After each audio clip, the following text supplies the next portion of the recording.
গ্রহ সঞ্চার একদম নিখুঁতভাবে বলতে হবে, সুতরাং একদম ডায়েরিতে লিপিবদ্ধ থাকে। গ্রহ সঞ্চারের মধ্যে সব থেকে গুরুত্বপূর্ণ হচ্ছে শুক্র গ্রহের ট্রানজিট।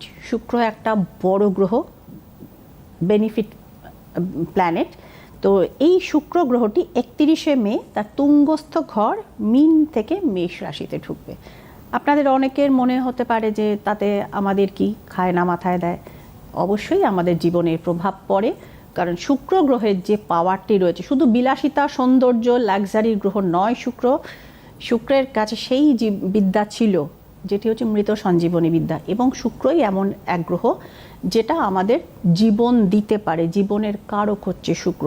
বাকি অনেক, ইভেন বৃহস্পতিও আমাদের কিন্তু জীবন দিতে পারে, স্টেবিলিটি দিতে পারে, ঐশ্বর্য দিতে পারে, জীবনে উত্থান দিতে পারে, কিন্তু জীবনই কারক গ্রহ হচ্ছে শুক্র।